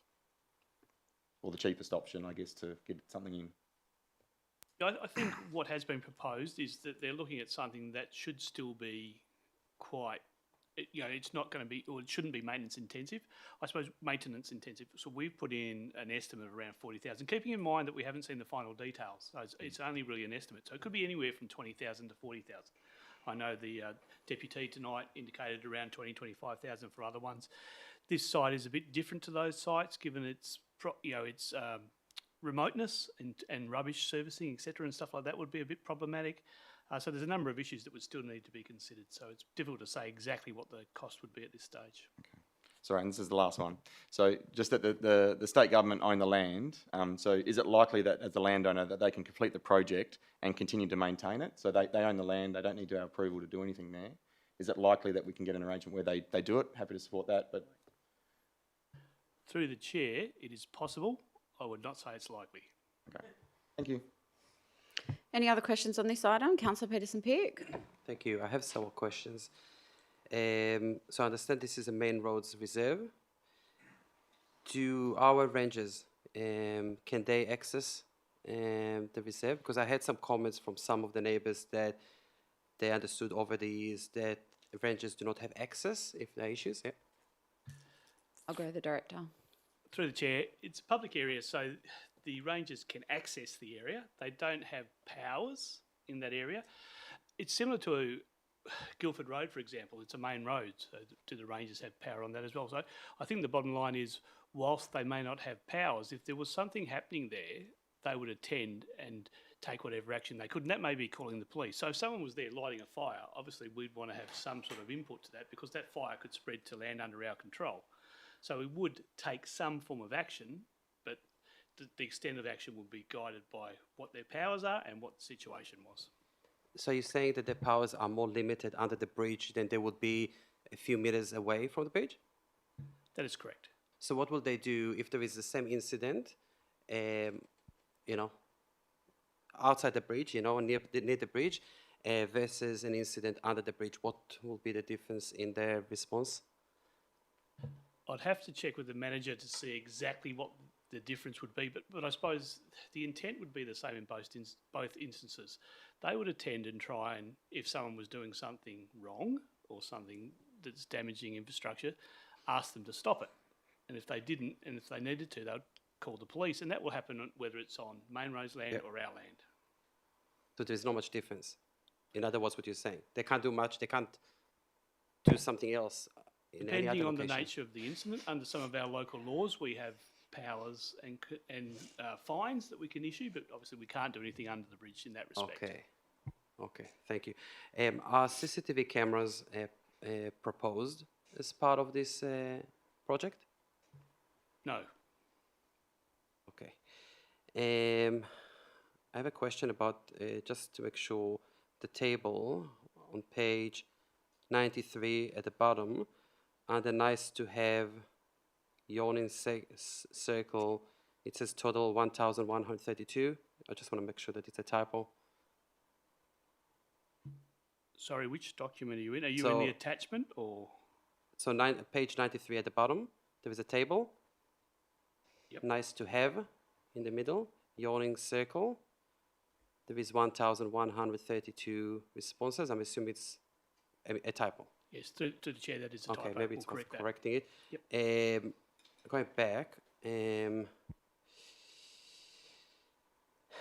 so the city has separated the nice to have responses from the necessary.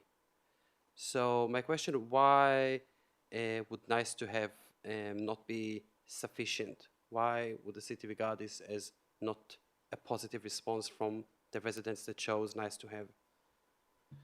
Through the chair, I suppose it depends on the intent of the people who responded, and I can't be fully sure about that. But in some ways, you could say someone saying something is nice to have is not much different to saying they're neutral about it. It really depends on the mindset of that person, so I can't really comment on that. I suppose what we've tried to do is to be more definitive and separate the necessaries and the not necessaries. In a lot of cases, the people who are saying it's not necessary are higher than the people who are saying it's necessary. So we didn't come up with those categories, right? No. What will happen to the money if we were to reject this? Well, I suppose they wouldn't spend it, would be the short answer. But in saying that, we're rejecting a component of it. There's other components. So there would still be expenditure on the stuff on the Bayswater side and the Belmont side. So there would still be a degree of expenditure. What percentage of that notional allocated amount it would be, I'm not sure. And that amount that the recommendation is not to support, we will be losing it? This is the assumption that at Tonkin Gap, they will take it? I suppose the assumption that we've used is that we've said that we want a different type of development. We would still hope that the full amount was spent on that different type of development.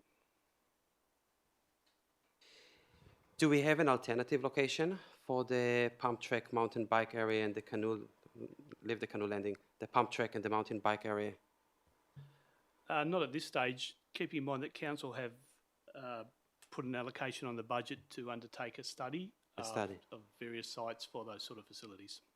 So why would we reject something like this with funding before we identified a different location, before we ensure that we can get agreement on an alternative location? Yeah, through the chair, I suppose it comes down to whether we think this is an appropriate location for that type of activity. Yeah, that's the bottom line.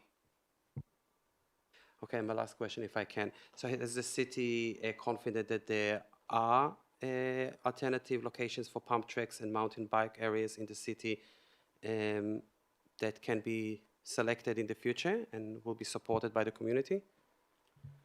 There's definitely locations that are suitable for those types of facility. I cannot guarantee whether they would be supported by the community. Thank you so much. Any other questions on this item? Councillor Deputy Mayor. So just to clarify, the funding is tied to this location though? Through the chair, as far as I'm aware, the funding is tied to some form of underbridge activation on both sides of the river. But I'm not privy to what that funding is or how it's guaranteed under the contract that the contractor has with Main Roads. Any other questions? I have a few. So can I just get some clarification? Exactly what are Main Roads or Tonkin Gap Alliance seeking from the city at this point of time? My understanding is that they're seeking approval of a concept plan so they can implement that plan, and that approval is based on council accepting maintenance responsibility for that ongoing as well. So I keep hearing the word concept plan. So is that detailed enough for us to be able to make an informed decision as to what those ongoing maintenance costs are? I know there's been estimations, there's been some, suggestion that our estimations are incorrect. Have Main Roads or Tonkin Gap Alliance given us enough information at this stage that we can be confident that we can budget for this accurately at this point in time?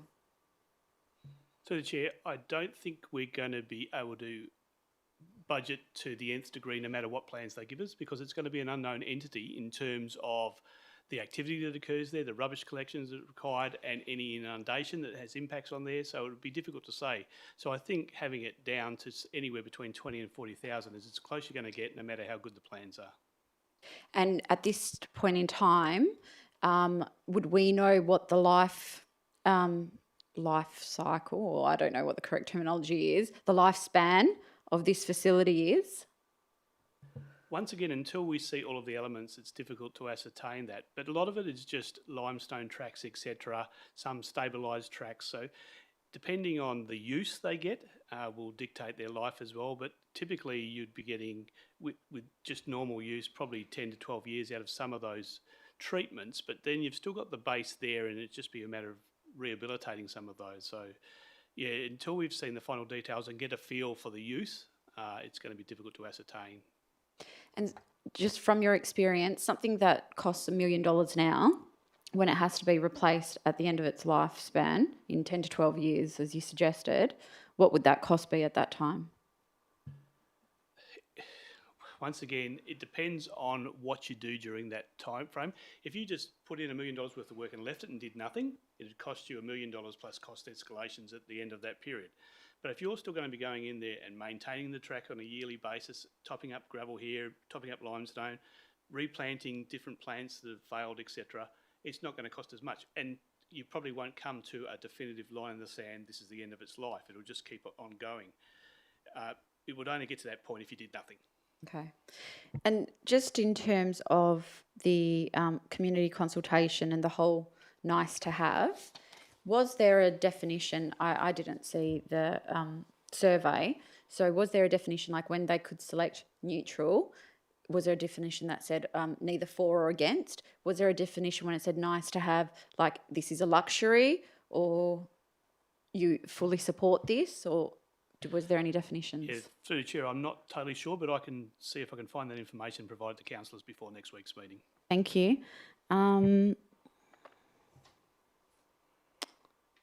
Okay, that's all I have for now, Councillor Palmer.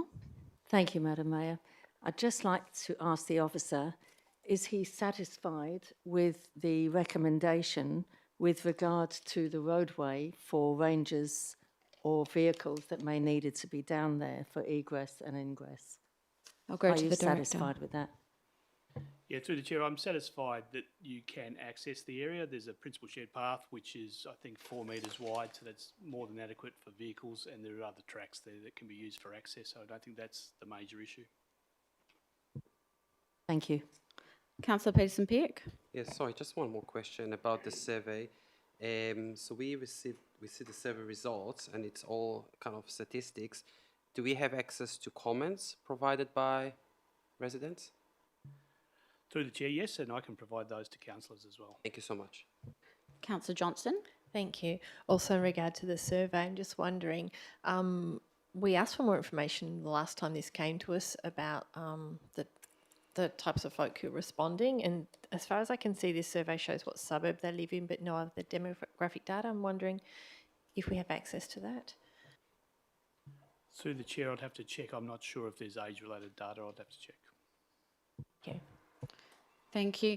And just, Councillor Palmer. Just a quick one. With regard to this 4 metre vehicle access, are private people, can I take my grandchildren down there in the car?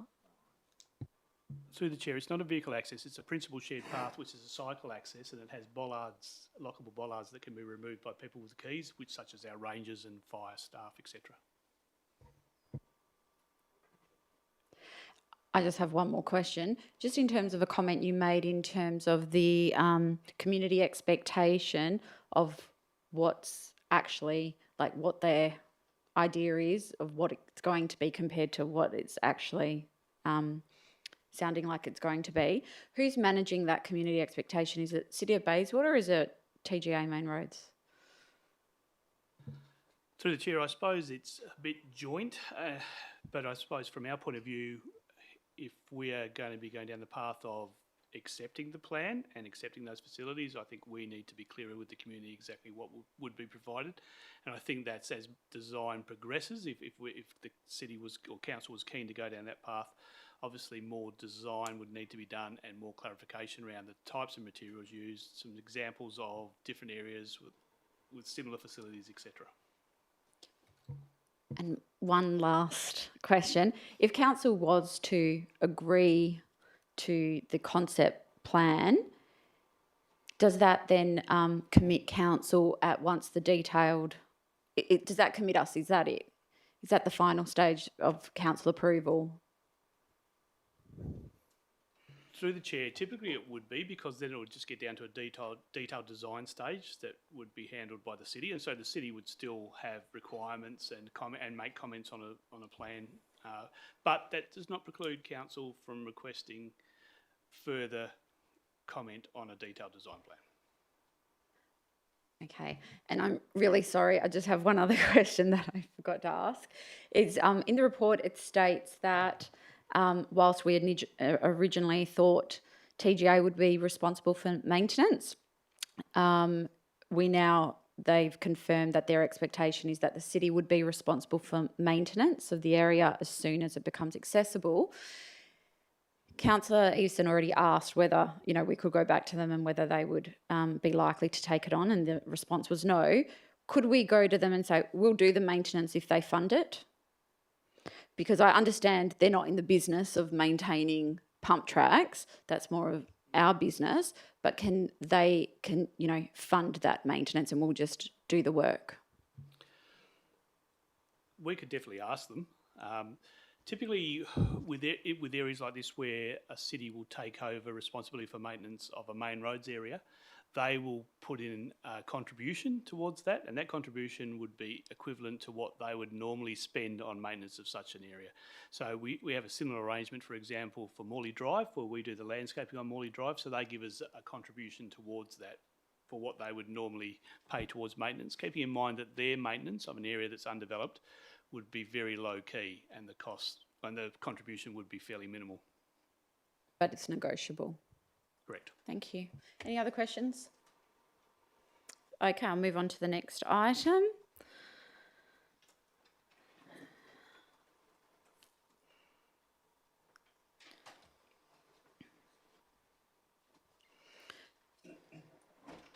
Does anyone have any questions in relation to item 11.3, active travel officer grants? No? Any questions? Yeah, I have. Councillor Sutherland, yeah. Yeah, look, reading through this, I want to ask the relevant officer a question.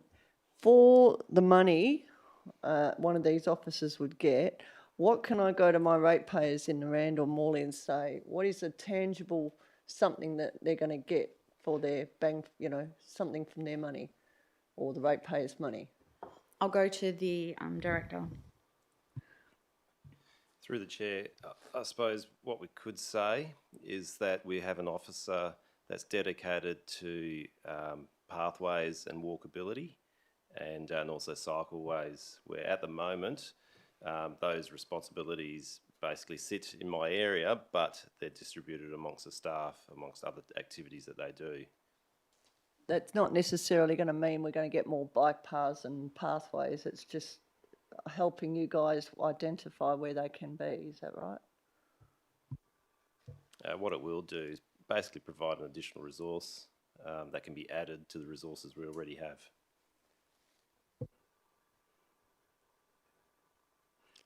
Any other questions on this item? No, we'll move on to the next one, which is item 11.4, sale of publicly owned land. Any questions on this? No, we'll move on to, so that's all the questions that were in relation to the deputations. Councillors, I've been advised that Councillor Peterson-Pick has a question in relation to item 10.1.2, electronic attend. No question? Okay. You have a question in relation to item 10.1.3, ward boundary and representation review? Yes. Oh, sorry. Just declare my financial interest being on the Oh, yes. board. Okay. And we'll just wait for Councillor Bull to leave the room.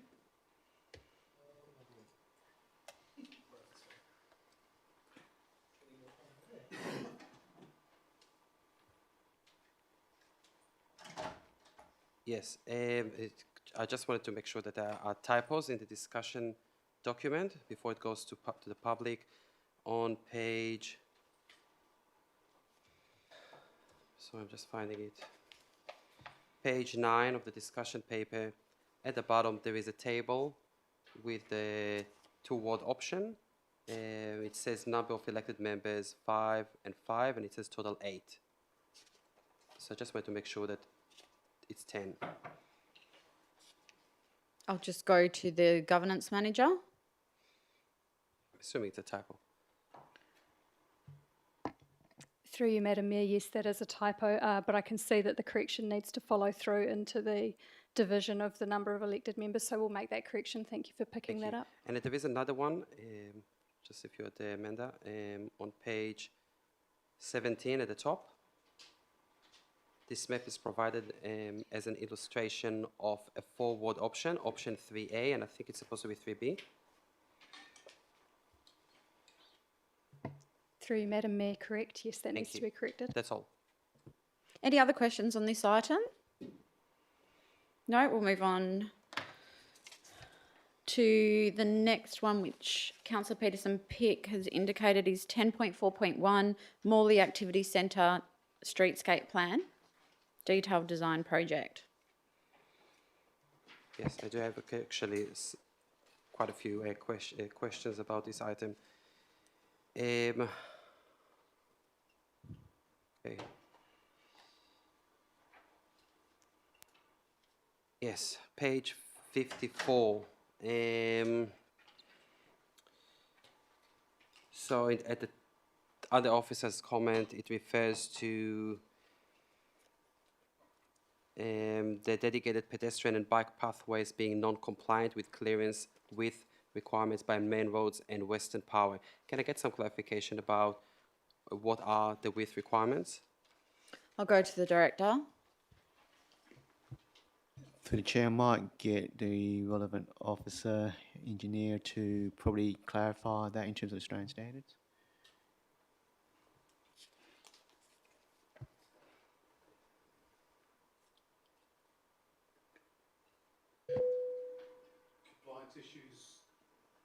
Compliance issues are related to widths of paths. If you're talking about a dedicated path, certain widths of paths, and if you're putting it adjacent to a pole, you need a certain width from them, 0.3 of a metre for handlebars and etc. So that was just one of the compliance issues. The other side of the road, the southern side of Russell, that's all you could fit. You couldn't fit a bike path that side because of the existing power infrastructure, the poles that are there, which are 2 to 2.2 metres away from the boundary. So no bike path could go the south side, but it can go on the north side, but it can't go on the road. Okay. Another question. It also mentions that the PC considered that the proposed 1.3 metres wide median island would not meet the requirement to safely hold a pedestrian. So our current plan mentions 1.3 metres. So why was that proposed in our current plan? Was that missed?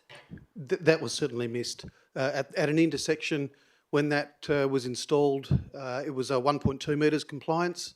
Subsequent to then, the conditions have changed, and compliance conditions have changed, and that was advised to us by the consultant. And now that average width is 1.8 metres. So we lost 500 mil there. Going back to the light poles, it is mentioned that the intention is at some point that there will be moved to an underground position, the light poles. How about I ask it in a different way? So the city is supporting and rejecting the original option, and one of the reasons is because of the light poles. Why can't we pursue an underground option for the Morley Town Centre? Yeah, through the chair. There's currently no avenue of grant or funding that we can get to without exploring quite a range of possibilities. There's no immediate funding currently in Western Power's funding arrangements for commercial areas. Okay, so the report talks about the fact that on one side there will be a shared path, and on the other side there won't be a shared path, there will be only a footpath. Is that correct? This is what the report says here. Through the chair. Since 2016, when it's been designated that all paths are rideable paths, it comes now to a grade of shared path. It is just a footpath that you can ride on at a smaller width, or a shared path is a shared path which has pedestrians, bikes, and disability access, which you need two wheelchairs to pass each other at 0.9 each, so it's a minimum width of 1.8 metres. So you've got compliances like that. So I'll refer to page 54. Almost at the bottom, there is a paragraph talks about saying having a pedestrian pathway on one side and a shared pedestrian and cyclist pathway on the other side. Right? Yes. So this is the proposal. But in the diagram itself, the diagram actually shows, I'm sorry, I'm just going to that. I'm just finding it. It actually says shared path on both sides. Yes. But the report talks about the fact that one side there is no space for a shared path, cyclists and pedestrians. It will be only pedestrians. So which one is correct? The diagram or the city's Through report? the chair, if I can just intervene, there was a memo that went out to council this afternoon to Oh, I haven't clarify seen it. that. It did go early this afternoon, but basically I'll read it a couple of paragraphs which should clarify it. The dedicated pedestrian path and shared pedestrian and cyclist pathways as depicted on the cross-section attachment to the report. However, it is noted that both pathways on the cross-section are identified as shared paths. This is due to recent changes in legislation which permits cyclists to ride on any pathway. While legally cyclists will be permitted to ride on both sides of the road, the intent, as depicted in the graphics and the city's comments, is that one side is a dedicated pedestrian path. Cyclists will be encouraged to use the pedestrian and cyclist path through the design of the space, with the shared path having less obstacles, power poles, pedestrians, etc., allowing them a smoother, easier ride. So basically they shared legally because cyclists can use both, but the way we will treat one side is to encourage more pedestrians as opposed to cyclists and pedestrians. Okay, so is the city's proposal here that at the left side on the diagram, where there is no space for a wider shared path, we will have cyclists there on the footpath? Is this the proposal? That on that boundary until the light pole, we will have the cyclists and the pedestrians? Through the chair, on the left-hand side, which you mentioned there, councillor, legally cyclists can use it. We can't Yes, police that. I'm not talking about legally, I'm but asking there about will the be plan. treatments done to encourage the other side to be used for more. For that side to be used for pedestrians more than cyclists. So in the streetscape plan now, the revised one that is proposed here, you're saying that we will try to recommend for cyclists to go to the other side? That's right, where there's less obstructions, yes. So, okay, so let's move to the other side.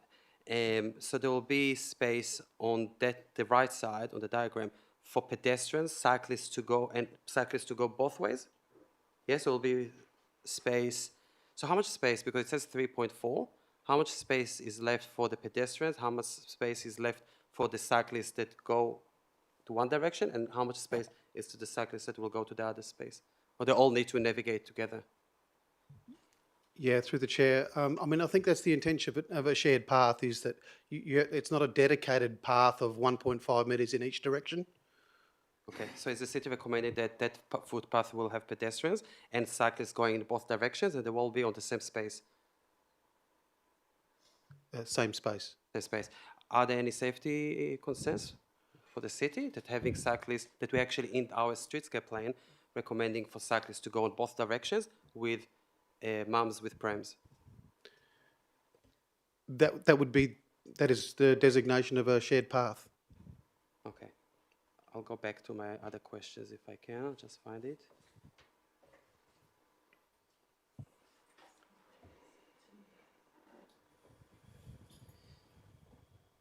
Sorry, just lost it.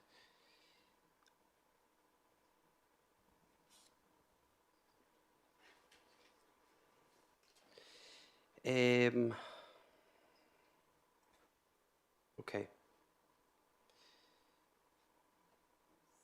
The car. There is space for a laneway for the car of 4.2 meters. Why 4 meters is provided? How about that? I'll break down the question. There is an option here when it comes down to 2 laneways, right? When there is a turning lane, there is 3 meters for 1 cars, and there is another lane 4.2 meters. So why we can provide 3 meters to some cars, but on the second lane we need to provide 4.2?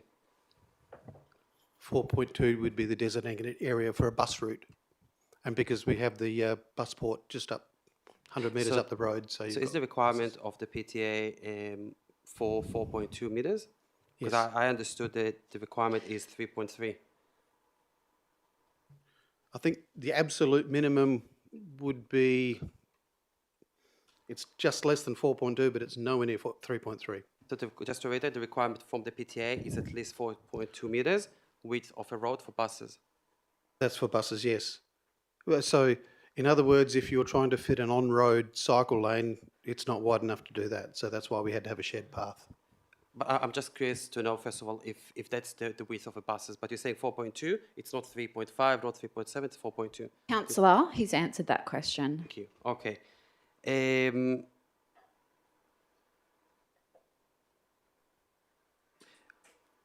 Some part of the street, Russell Street, there is a median of, I will not go back to the diagram because I will lose this, median of 3-point-something meters, right?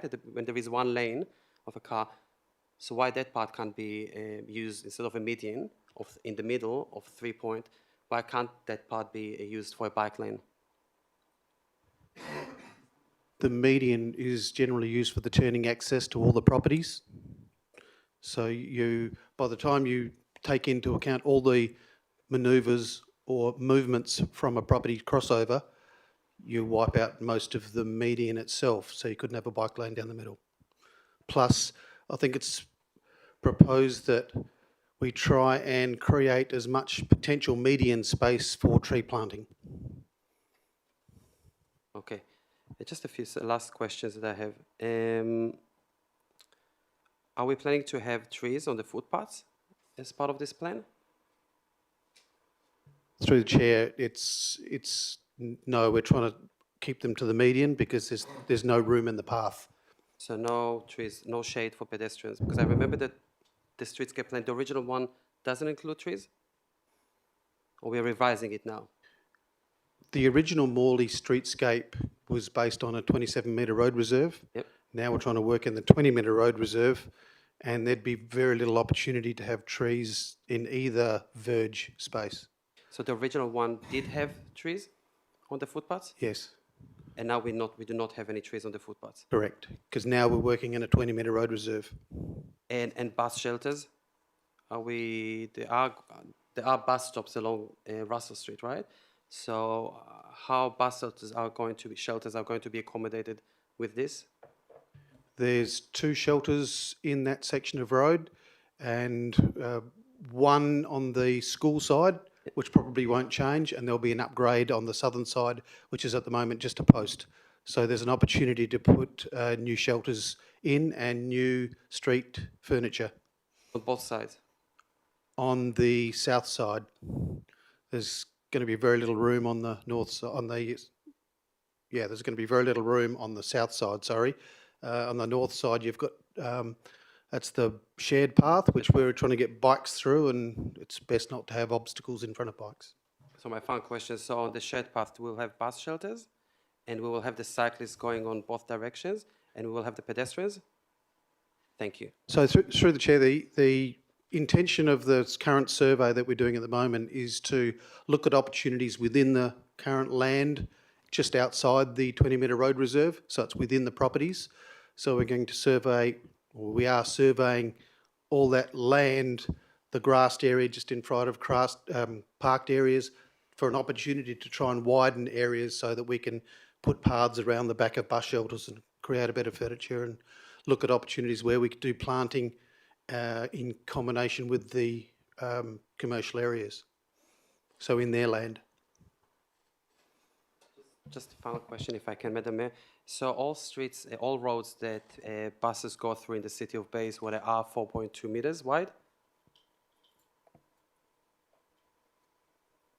I'd have to check. If it can be taken on notice. Thank you. I believe the director wishes to say something. Yeah, thank you. Through the chair, just to clarify in terms of tree planting, the actual adopted cross-section for the 20-metre width, which is included in attachment 1, actually shows tree planting only in the median. Yep. Any other questions on this item? Councillor Johnson? Yeah, thank you for my. So if I can just have some help to orientate myself on the streetscape cross section. So if I'm looking at attachment 2, on the left-hand side, left-hand side, it's got the power pole. Is that the side near the school or the other side? Which way are we looking on that one? Yeah, sorry, through the chair again. The left-hand side is Officeworks, so that's that left-hand side. It's easy to explain. That's where the current overhead power lines are going through. Ah, cool. Thank you. Just want to clarify the orientation. Can I ask, if I could, another question on that then? What data do we have, or what planning do we have on which way people will be riding? Like, do we have any information on where people are going when they ride along Russell Street? I'll go to the manager. Through the chair. That section is part of the major route that we're trying to put through between Bayswater train station and to the Morley Centre. So up Drake Street, Broome and down Russell. And we're trying to make that north side the primary side for riding. You can't say it's a dedicated path because we haven't got the width, but we're just saying it's the shared preferred location or alignment for the shared path and bikes. Thank you. Any other questions on this item? No? Thank you very much. Councillors, that's all of the items that have been indicated that there are questions on. Did anyone else have a question? Councillor Johnson? Thank you. Sorry, I didn't send these through. 10.1.2. So the item about remote access to the meetings. I'm just wondering how this is allowed under the current regs, or what, with the COVID regs, if they're ongoing or not. I'm not sure where that's at. So I'll go to the clarification governance about the rules. manager. Thanks.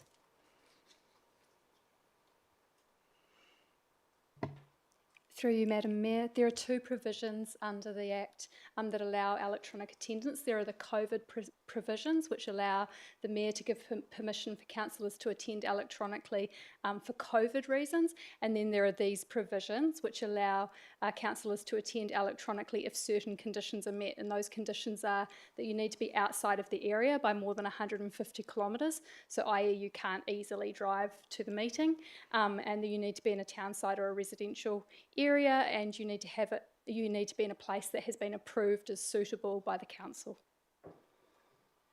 Thank you. So just so to clarify, so that's the rules that existed prior to the COVID rules? Correct. Any other questions on this item? No? Any other questions on any other items? If not, I will then close the agenda briefing forum at 9:03 p.m. Thanks, councillors.